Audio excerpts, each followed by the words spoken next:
A young woman stumbles into a place burdened by a deadly curse, and from that moment, a malevolent ghost clings to her, pursuing her without rest. Its presence haunts both her dreams and waking hours, turning dark corridors and quiet rooms into prisons of terror. Exhaustion drains her body and mind as footsteps echo, shadows close in, and icy hands reach for her. Each night, she weakens further, unable to escape. Just as the spirit nearly claims her, a mysterious man appears, confronting the darkness head on. His sudden arrival offers her a fragile but vital chance at survival. My name is Rachel, a graduate student who loved history more than parties. It was late afternoon when I agreed to help my classmate Jason document the site for a research project. I thought of it as fieldwork, nothing more. Yet, when the gates screeched open, I felt something stir behind the silence. The room smelled of dust and wet wood. My short hair clung to my neck in the humid air, and my glasses fogged as I stepped inside. Jason joked about ghosts, but I ignored him, trying to focus on my notes. Still, my pulse quickened. The air was thick, charged, as if the house recognized us. We reached the drawing room when the temperature dropped. My breath came out in small white clouds, impossible for summer. Then I saw him. A tall figure hovered by the fireplace, skin pale as wax, long hair floating as though underwater. His eyes were empty holes, weeping black streaks down his cheeks. Every breath he released spread a cold mist that frosted the cracked glass windows. Jason didn't notice at first, but I couldn't look away. The ghost stepped forward, slow, deliberate, burned scars glowing faintly across his chest. His presence sucked the sound from the air. My knees weakened, the notebook slipped from my hand. When Jason finally turned, he cursed under his breath, grabbing my arm. But the ghost was already gliding toward me, each step bending the shadows of the room. We bolted through the corridor, our footsteps hammering against warped floorboards. The house twisted like a maze, doors slamming before us, staircases leading back to the same hall. The ghost was never far, sliding past walls, his mist crawling under doors. My chest burned, as if the cold was inside me now. I tripped, crashing against the railing, glasses falling from my face. The spirit surged forward, his hand brushing my shoulder. The contact pierced like ice, sharp and numbing. My vision blurred, as if he were drawing the strength out of me. Jason tried pulling me, but the ghost wrapped his shadow around us both, the sound of wood splintering under invisible pressure. My body went limp, darkness creeping into the corners of my eyes. Then light tore through the gloom. A man stepped into the hall, tall and broad, his coat sweeping behind him. A lantern glowed fiercely in his grip, its flame burning brighter than it should. His name was Adam, though I only learned that later.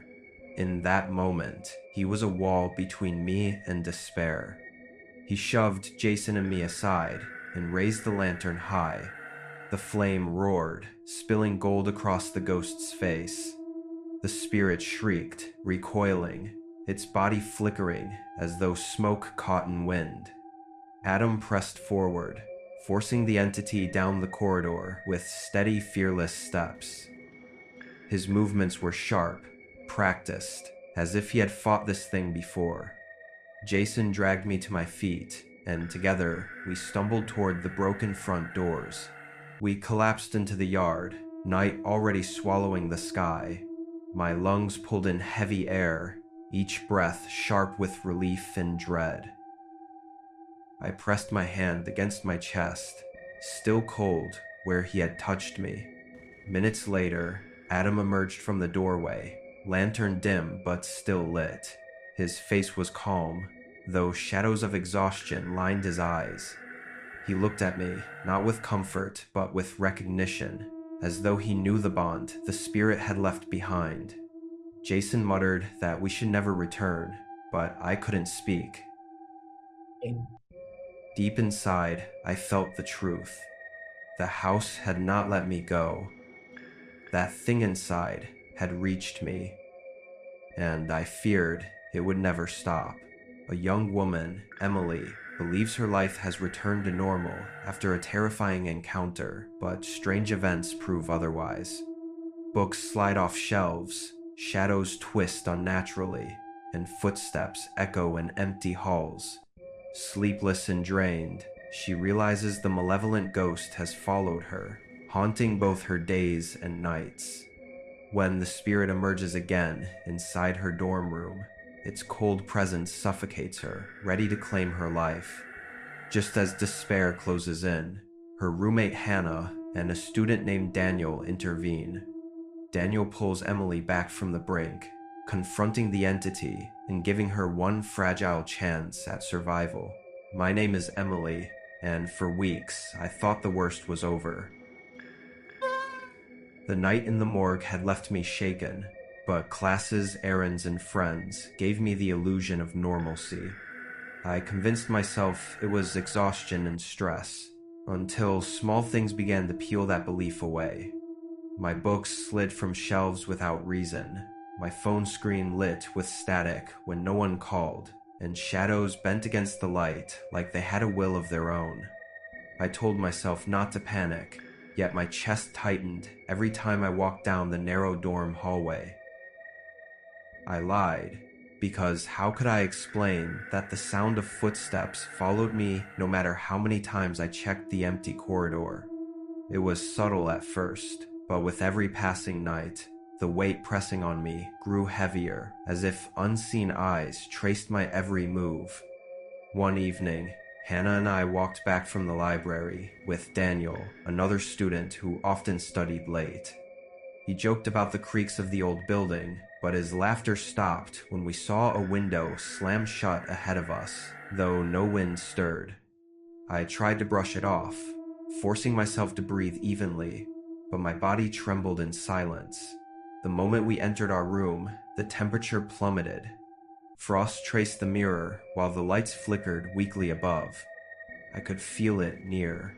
A heaviness gathered in the corners, thick and suffocating. I wanted to scream, but no sound left my throat. Hannah dropped her books, eyes wide, frozen in place, while Daniel stepped closer as if to shield us both.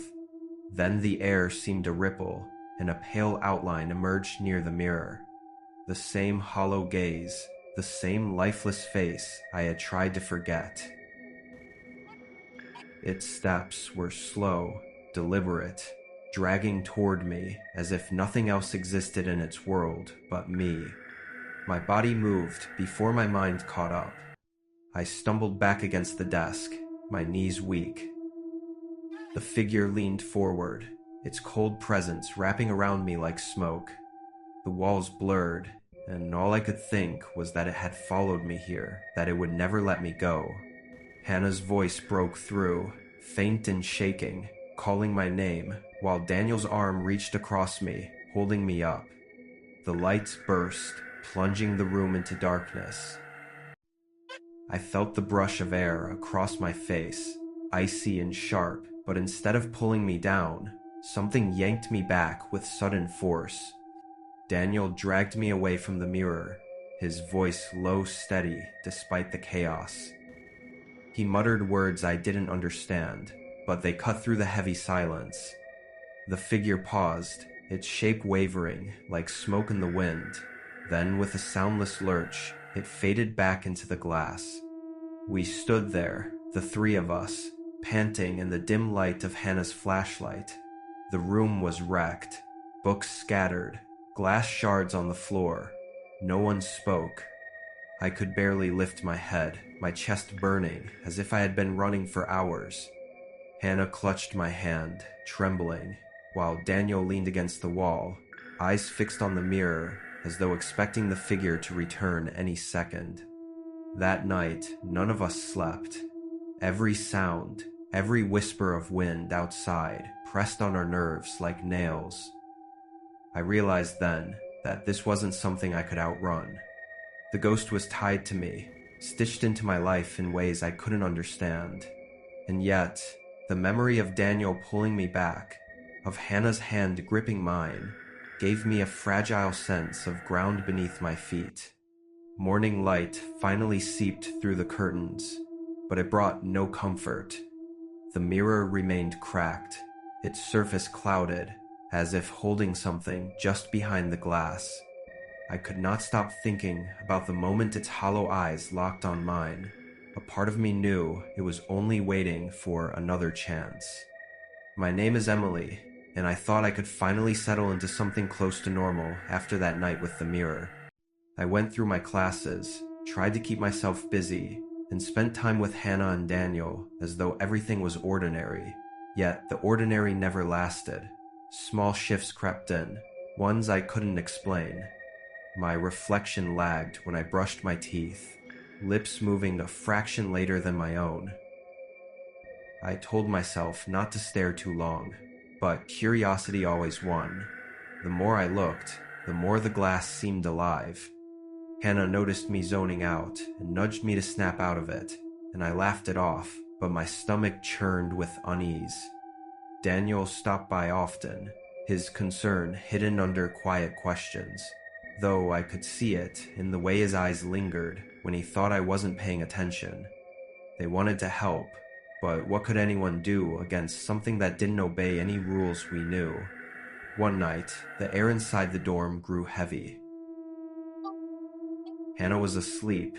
Daniel had left an hour earlier, and I sat by my desk trying to focus on a paper.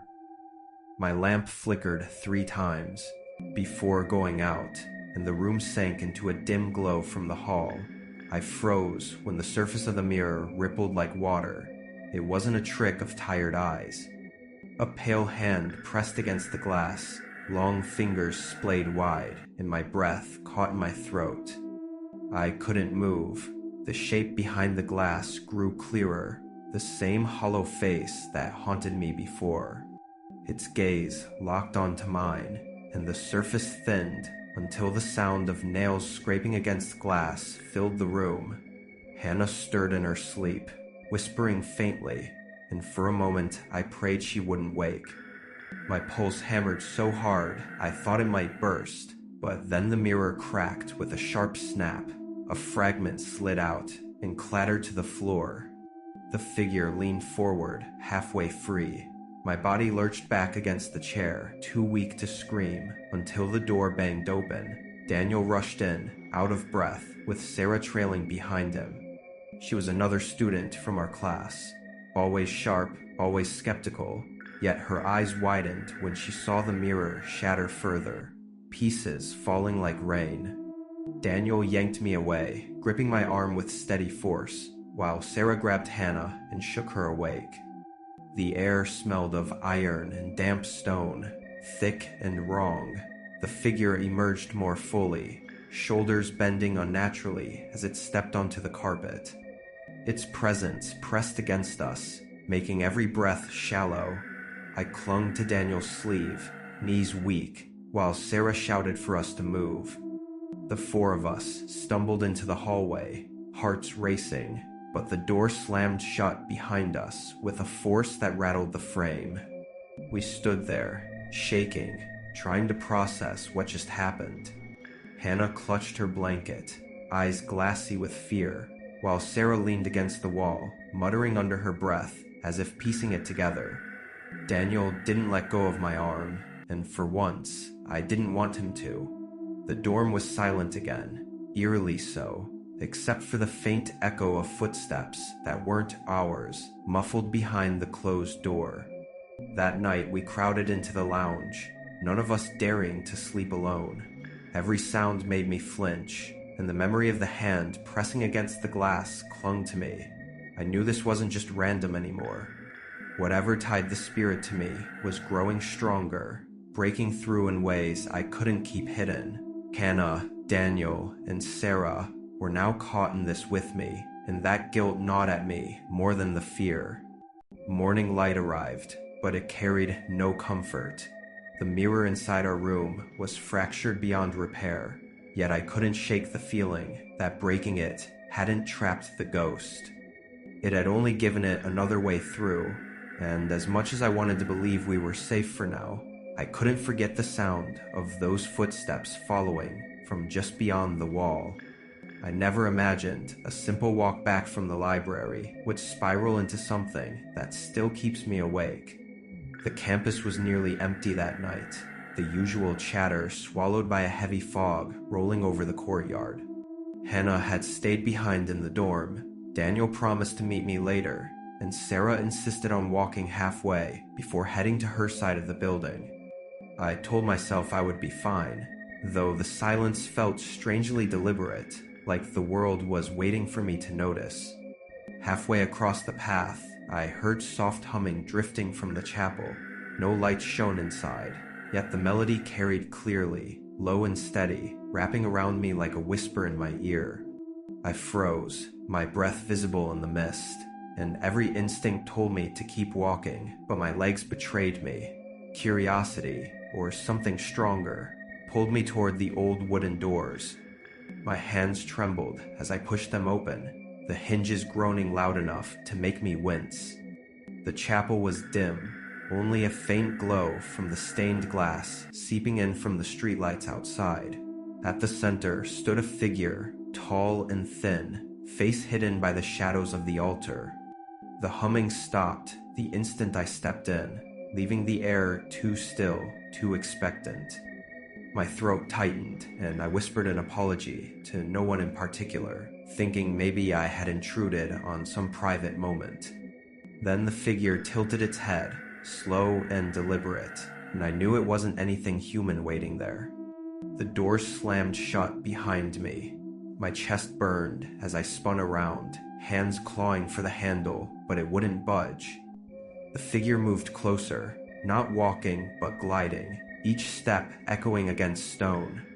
My knees threatened to give out as its face came into view, hollow eyes sunk deep into a blur of features that never seemed to settle. Every part of me screamed to run, but my feet stuck to the floor as though rooted. The weight of its gaze pressed into me, stealing every breath before I could take it. Suddenly, Daniel's voice cut through the suffocating silence. He shoved the doors open, with Sarah right behind him, both of them wide-eyed at the sight. The figure stopped, inches away from me, its form flickering like smoke, before solidifying again. Daniel grabbed my arm, yanking me backward with a force that snapped me out of paralysis. Sarah hurled a metal candle stand across the floor, the clatter distracting the thing long enough for us to bolt toward the door. We stumbled into the foggy night, hearts slamming, but the air outside wasn't any easier to breathe. Hannah appeared from the path, panic etched across her face, as if she had known to come looking. Behind us, the chapel windows rattled, and a distorted shadow stretched across the glass, clawing at the edges. We ran until the sound faded, collapsing against the cold brick of the dormitory wall, our bodies shaking uncontrollably. Inside the safety of the lounge, we sat in silence for what felt like hours. No one dared speak first, as though naming what we saw would anchor it more firmly in our world. My hands wouldn't stop trembling, and Daniel sat beside me, eyes never leaving the door, as if he expected it to swing open again. Hannah wrapped a blanket around my shoulders, whispering that I wasn't alone, but even warmth couldn't drive out the chill lodged in my chest. Later that night, when everyone else drifted into uneasy sleep, I sat awake, staring at the window. The fog had thinned, but a faint outline lingered in the distance, watching from beyond the lamplight. I told myself it was just a trick, the afterimage of fear clinging to me, but deep down I knew better. Something had followed me from that chapel, something patient, and it wasn't done yet. My name is Hannah, and I kept telling myself nothing could surprise me anymore after what happened at the morgue, but I was wrong. Weeks passed, and life felt almost normal until I accepted an invitation from Leah, a classmate who wanted help with her project at the old archives building near campus. The place was quiet, dust drifting in the light, and at first it felt harmless, but the longer we stayed, the more uneasy I became. Leah talked about her research, while Mark, another student, joined us to carry boxes, yet I could not shake the feeling something was watching. The air shifted, colder than the vents could explain, and pages of a ledger turned on their own. I laughed nervously, pretending it was the draft, but the movement kept happening even when the windows were shut tight. Leah leaned closer to examine the ink, then pulled back suddenly, her face pale. She whispered that the handwriting looked fresh, as though written seconds ago. My chest tightened, and I wanted to leave, but before we could move, the lights dimmed, and a shadow stretched across the wall, taller than the ceiling, shifting like smoke. The shape thickened, revealing hollow sockets where eyes should have been, and a deep sound rose from the floorboards, as though the building itself groaned.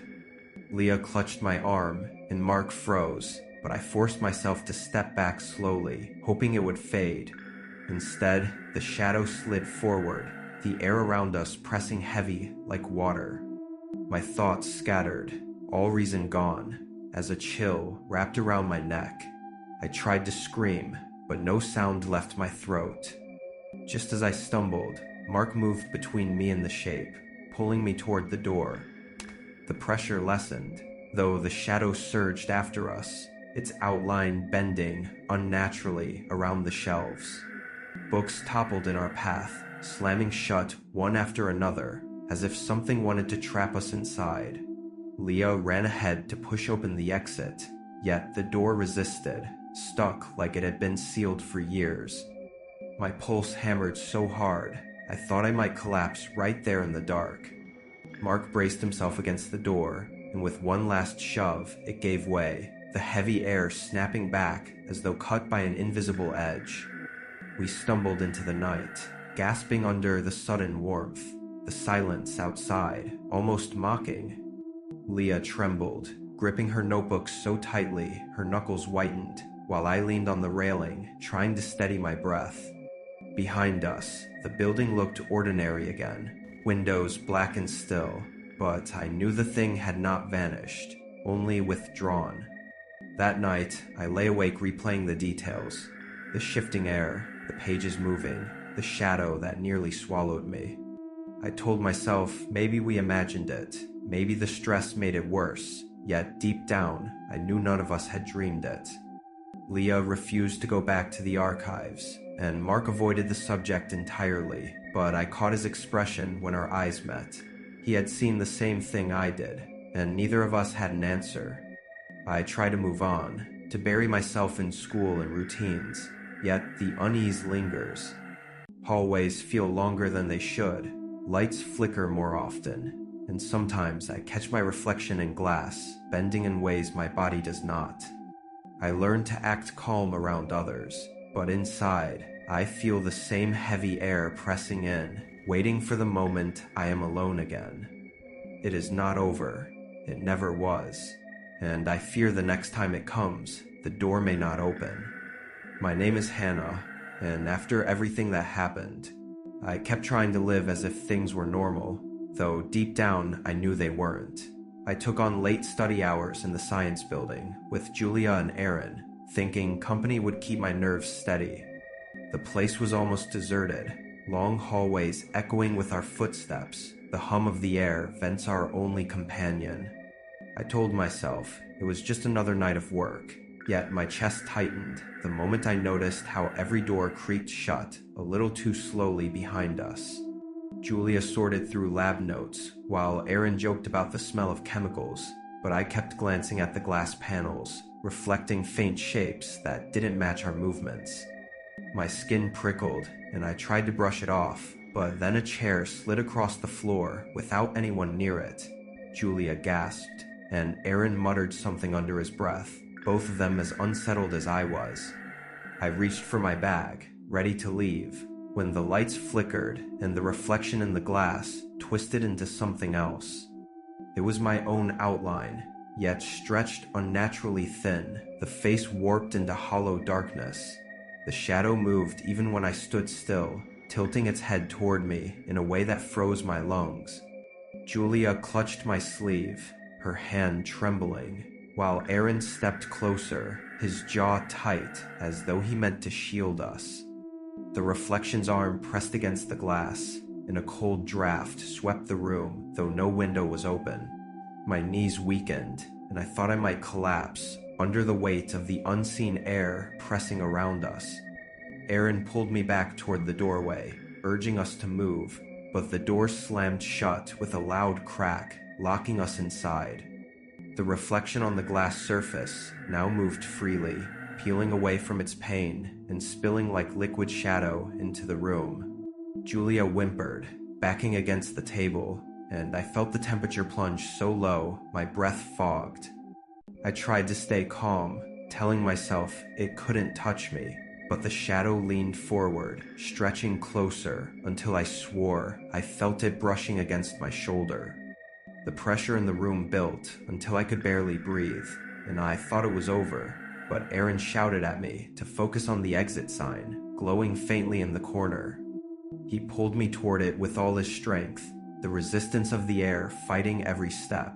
Julia followed, her arms wrapped around herself, as the shadow clawed upward, reaching high as the ceiling.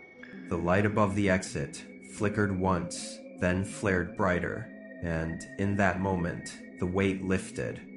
We stumbled through the emergency door into the stairwell, our breaths ragged and clothes damp with cold. The silence that followed was almost unbearable, as though the building itself held its breath.